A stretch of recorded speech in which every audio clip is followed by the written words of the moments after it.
안녕하세요. 오늘은 프로그래밍 언어에 대한 발전 과정을 한번 알아보도록 하겠습니다.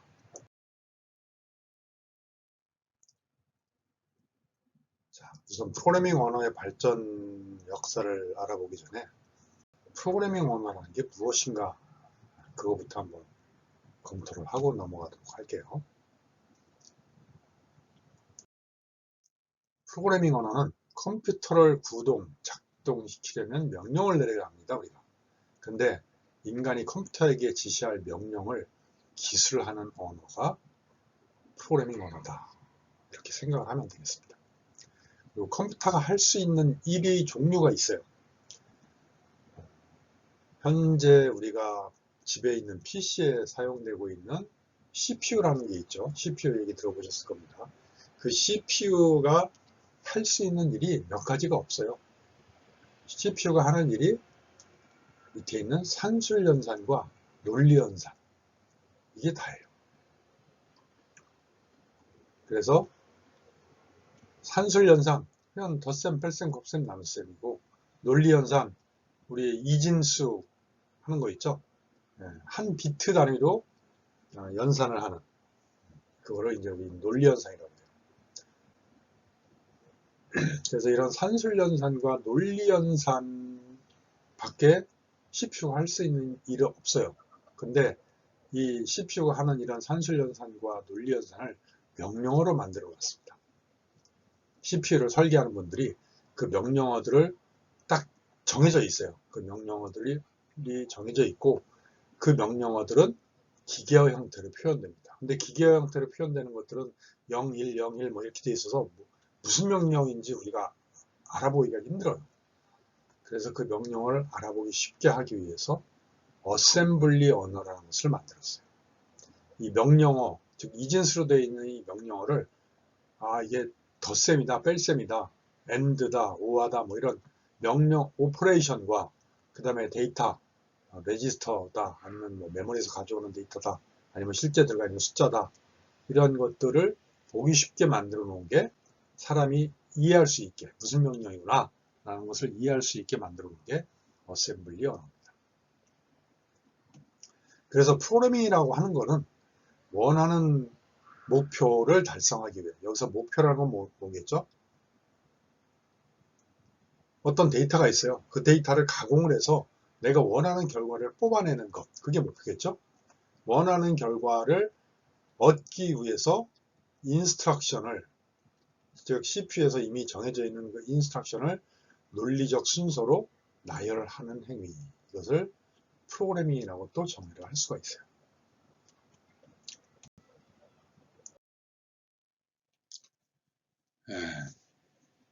지금까지 프로그래밍 언어는 굉장히 많은 것들이 나왔어요. 기계어, 즉 머신 랭귀지라고 해서 0, 1, 이진수로 표현되는 것을 이제 기계어라고 하는데, 그 기계어는 메인 메모리에 있으면 바로 CPU가 가져다가 실행할 수 있는 언어죠.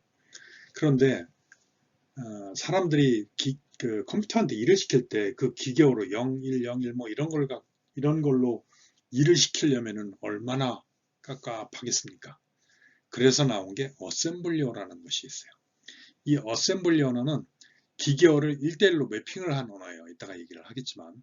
그런데 그것도 역시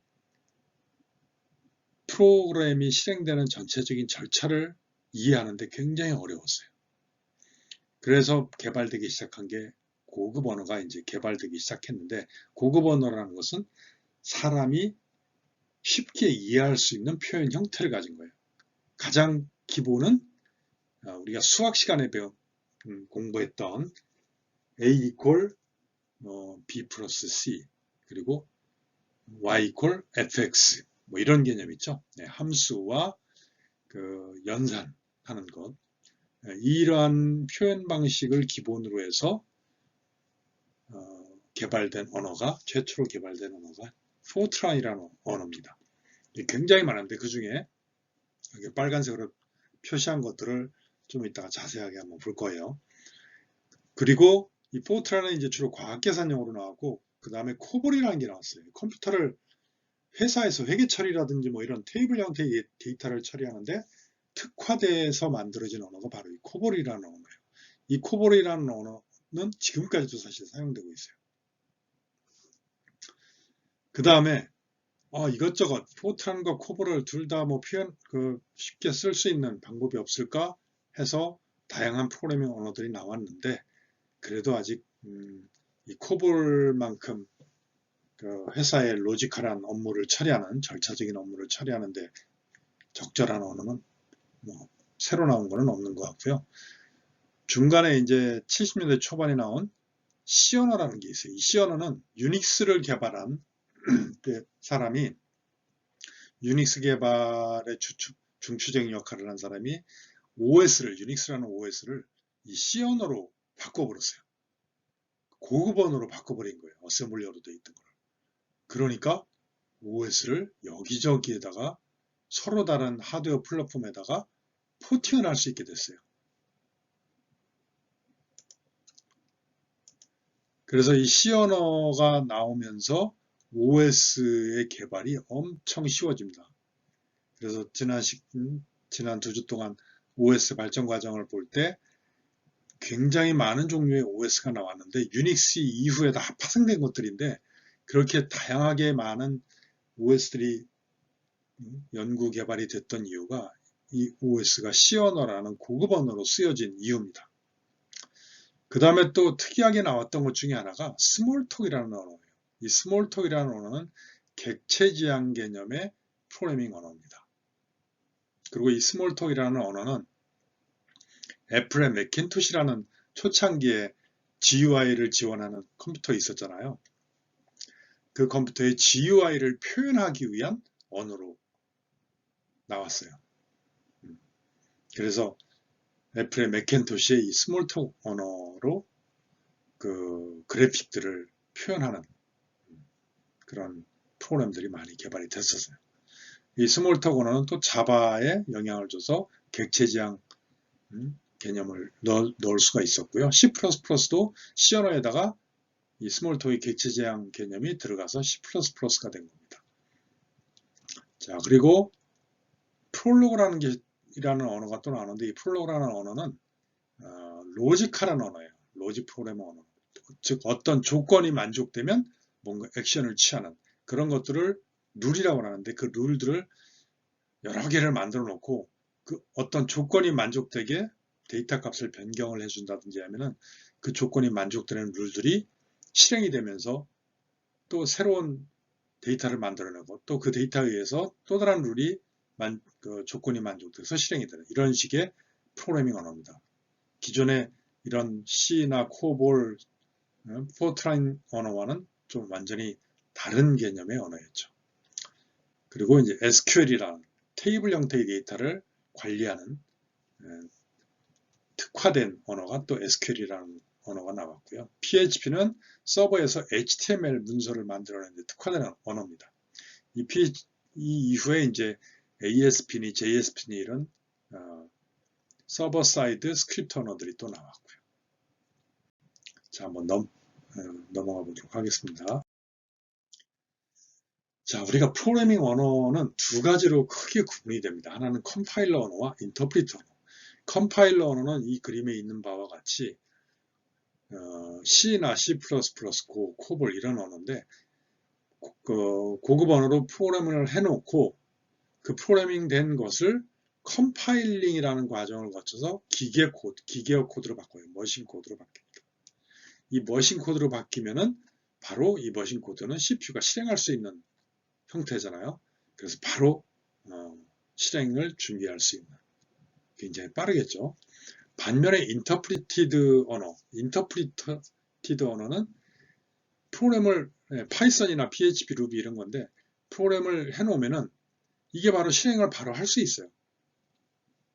사람이 만들어 놓은 코드가 바로 실행을 할 수 있는 레지 상태가 되는 겁니다.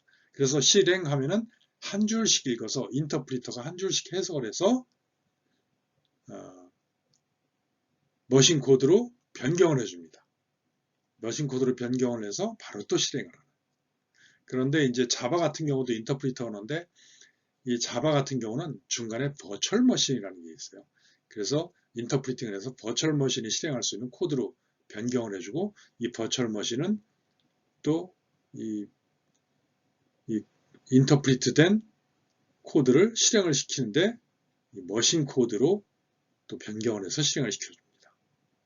좀 복잡하긴 하죠.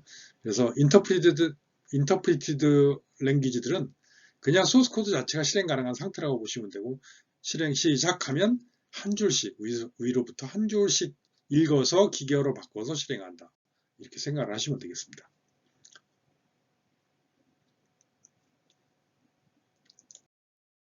자, 프로그래밍 언어의 역사 중에 과거부터 한번 주요 프로그래밍 언어 특성에 대해서 한번 알아보도록 할게요. 앞에서 얘기를 했던 머신 랭귀지와 어셈블리 랭귀지를 한번 보도록 할게요. 머신 랭귀지는 여기에 있는 것과 같이 이렇게 0011 이렇게 되어 있는 거예요. 이게 그 일종의 CPU가 이걸 그냥 가져다가 인스트럭션 레지스터에다 놓고 명령어 레지스터에다 놓고 돌리면 그냥 실행이 되는. 그런데 도대체 이 무슨 명령어인지 사람이 알 수가 없죠. 그래서 요거를 001은 로드다, 010은 스토어다, 0011은 로드다, 001은 로드다, 뭐 그래갖고 이렇게 다이렉트로 매핑이 가능해요. 그래서 이거를 읽기 쉽게 이렇게 바꿔준 거. 로드를 하는 거구나. 이게 메모리에서 값을 읽어오는 거죠. 스토어, 메모리에다 값을 저장하는 거. 메모리는 CPU 바깥에 있잖아요. 그죠? CPU가 뭔가 실행을 시키려면, 연산을 하려면 메모리에서 가져와야 돼요. 명령어도 메모리에서 가져와야 되고, 데이터도 메모리에서 가져와야 되고. 그런 것들. 그리고 여기에 add 하면은 14를 더하라. 어떤 레지스터에다 14 더하라. 뭐 이런 것들이 있는 거예요. 이건 실제 명령어는 이렇게 안 생겼어요. 근데 예를 들면 이렇게 기계어, 즉 바이너리로 표시되어 있는 거를 이렇게 우리가 알 수 있는 명령어의 종류로 이렇게 표시해주는, 이게 바로 어셈블리 코드입니다. 즉 어셈블리 코드는 기계어로 바꾸는 게 아주 편해요. 그죠? 다이렉트로 바뀌었죠. 그래서 어셈블리 코드를 머신 코드로 바꿔주는 프로그램을 우리는 어셈블러라고 합니다. 이렇게 어셈블리 코드로 되어 있는 거를 어셈블러를 이용해서 머신 코드로 변환을 해주는 겁니다. 자, 어셈블리 언어는 이해하기가 무슨 명령 하나는 이해할 수 있는데 전체적인 흐름을 이해하기가 굉장히 어려워요. 그래서 나온 게 포트란이라는 언어가 나왔습니다. 왜 포트란이 제일 먼저 나왔냐? 원래 컴퓨터라는 게 계산을 하기 위한, 과학 계산을 하기 위해서 만들어진 거예요. 그러다 보니까 이제 포트란이라는 언어가 생겼는데, IBM 704라는 시스템에서 뭔가 데이터를 계산하기 위한, 과학적인 계산을 하기 위한 프로그래밍 언어가 필요하다 해서 만들어서 IBM 704에 처음으로 적용을 시켰습니다. 즉 IBM 704를 산 고객은 이 포트란 언어를 이용해서 IBM 704에서 실행이 가능한 실행 코드들을 만들 수 있었던 겁니다. 포트란은 Formula Translation의 약자, 그래서 포트란이라고 이름이 지어졌고요. 과학계산 가장 중요했던 게 우주항공 쪽이었죠. 인공위성 쏘고 달날아가는 아폴로 우주선 수거했는데, 그런데 이제 이 포트란이라는 언어들이 사용이 된 겁니다. 포트란 형태는 이렇게 생겼어요.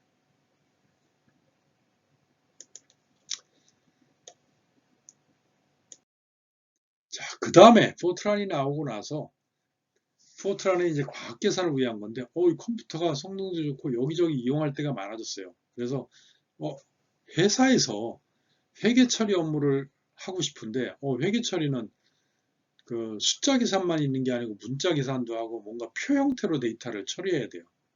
근데 포트란은 그냥 그 수학식과 같은 것을 처리하기에는 적합했는데, 어떤 문서 형태로 처리하기는 굉장히 불편했어요. 그래서 이분이 좀 나이 드신 분이죠. 이 사람이 군인입니다. 군인, 해군이었다고 하는데, 이분이 코볼이라는 언어를 만들었어요. 사무지향 언어. Common Business Oriented Language. 그래서 회사의 회계 처리 등 테이블 형태의 데이터 처리에 최적화된 코볼이라는 언어를 만들었고, 이 코볼이라는 언어로 일괄 처리, 트랜잭션 처리와 같은 작업을 하게 됐습니다. 그리고 이 코볼이라는 프로그래밍 언어 그 코드를 보면은요, 코볼 코드를 보면은 자체 문서화 및 높은 가독성을 염두에 두고 설계했다라는 게 보여집니다. 처음 보는 사람들은 잘 모르죠. 이제 코볼 프로그래밍 해본 사람들은 코드를 딱 보면 이게 이 코드 자체가 그냥 문서네. 왜? 그럴 수밖에 없어요. 테이블 형태의 데이터를 그대로 표현을 했기 때문에. 그래서 코볼은 사무지향적인 언어다. 테이블 형태의 데이터 처리에 적합한 그 정도 특성만 알아놓으시면 되겠습니다. 자, C 언어는 유닉스 운영체제를 어셈블리로 되어 있던 유닉스 초기 어셈블리 언어로 되어 있던 유닉스 운영체제를 C 언어로 고급 언어로 바꾸기 위해서 만들어진 언어가 바로 이 C 언어예요. 처음에는 C 언어 개발되기 전에 B 언어라는 게 개발되는데 좀 불편했어요. 그래서 이 사람 있죠. 켄 톰슨과 데니스 리치 이 두 사람이 유닉스의 OS 커널 부분을 개발하기 위한 언어로 만드는 게 이 C 언어입니다. 근데 이 C 언어는 결국은 컴퓨터 CPU 속의 구조를 그대로 반영을 해서 만들었어요. 수학식을 위한 게 아니고 컴퓨터의 핵심인 CPU가 할 수 있는 일을 아주 적절하게 명령을 할 수 있도록, 그래서 지난번에 얘기했던 프리미티브 데이터 타입이 있었죠. 그 프리미티브 데이터 타입이 바로 이 C 언어에 그대로 넘어온 겁니다. 그리고 이 C 언어로 OS가 구현이 되면서 무슨 일이 발생했어요? 굉장히 많은 사람들이 복잡한 OS의 구조를 쉽게 이해할 수가 됐어요. 쉽게 이해할 수 있으니까 이거 불편한데 이거를 조금 더 개선하면 좋을 것 같은데 하니까 쉽게 OS를 업그레이드를 할 수가 있게 됐습니다. 그것도 굉장히 많은 사람들이. 이 유닉스 개발됐을 때 AT&T에서 못 판다고 판정이 나가지고 법정에서 판정이 나가지고 소스 코드를 다 뿌렸잖아요. 근데 그때 뿌려진 그 유닉스 커널 소스 코드가 이 C 언어예요. 그러니까는 뭐 각 대학에서 야단 났죠. 와, 그 엄청난 OS 프로그램을 C 언어로 고급 언어로 되어 있는 거를 공개를 했으니 너도나도 그걸 보고서 OS를 연구를 하기 시작하고 엄청나게 다양한 종류의 OS들이 파생되기 시작했습니다. C 언어 이렇게 생겼죠. 자, 그 다음에 좀 특이한 언어, 프롤로그라는 게 있는데 자연어 처리를 목적으로 처음에 개발이 됐어요. 논리형 프로그래밍 언어고요. 프랑스의 마르세유 대학에 있는 분이 개발을 한 겁니다. 그래서 추론 절차를 간결하게 표현할 수가 있었고, 이게 초창기에 1980년대 초에 인공지능 연구를 할 때 이 언어를 많이 이용을 했었어요. 그래서 여기 있는 그림과 같이 로지컬 프로그램, 프로시저란 기존의 펑셔널 프로그래밍은 펑셔널 프로그램은 이렇게 전부 다 펑션으로, 함수로, fx 형태의 함수로 표현이 된 언어이고요. 그리고 함수 속에는 프로시저가 있어요. 절차가 있어요. 순서대로 절차를 실행하는 이런 언어인데 비해서 프롤로그는 로지컬 프로그래밍 언어예요. 자, 이게 머신이라고 되어 있는데 이 부분이 뭔가 일을 처리하는 부분이에요. 일을 처리해서 결과를 내는 부분인데 무조건 일을 처리하는 게 아니고 이 일이 처리되기 위해서는 뭔가 조건이 만족돼야 돼요. 첫 번째 조건이 누군가 요청을 뭔가를 했어요. 그럼 요청 온 게 있다. 그러면은 나리지베이스 여기에 또 다른 어떤 데이터들이 연결이 돼 있어. 이 데이터도 준비되어 있네. 요청도 왔네. 그럼 그때 동작이 됩니다. 동작이 돼서 결과를 내놓습니다. 근데 이 결과가 다시 나리지베이스에 영향을 줄 수가 있어요. 그럼 이 조건을 만족했을 때 실행이 되는 이런 게 이제 룰인데 이 룰이 굉장히 많아요. 많은데 여기서 그 처리 결과가 이거로 또 들어갔죠. 그럼 이 룰들 중에 하나가 데이터가 바뀌면서 또 다른 실행 가능 상태가 될 수가 있어요. 그럼 또 그게 또 실행이 돼요. 그래서 실행할 룰이 없을 때까지 계속 실행이 되면서 뭔가 원하는 결과가 딱 나오면 종료되는. 즉 추론 절차.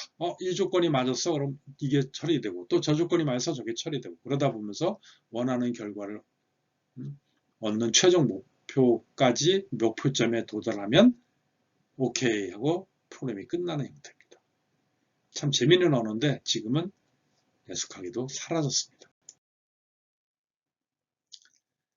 자, 스몰톡 언어는 객체 지향 프로그래밍 언어인데요. 최초의 GUI를 제공하는 언어입니다. 그래서 이거를 스티브 잡스가 맥켄토시 시스템, 이게 제력스에서 만드는 거예요. 제력스에서 만드는 언어인데 이거를 맥켄토시에 포팅을 했잖아요. 제력스의 리사라는 거를. 그러면서 이때 스몰톡 언어로 맥켄토시에서 이런 그래픽한 처리를 이런 식으로 할 수 있게 됐던 겁니다. 굉장히 재밌었어요. 저도 조금 해봤는데 막 그래픽이 처음 나온 컴퓨터인데 그림을 가지고 막 이동도 시키고 그러니까 이걸로 게임을 만들기도 했었어요. 그래서 굉장히 획기적인 언어였었는데 지금은 뭐 다른 데서는 거의 안 쓰고 있습니다.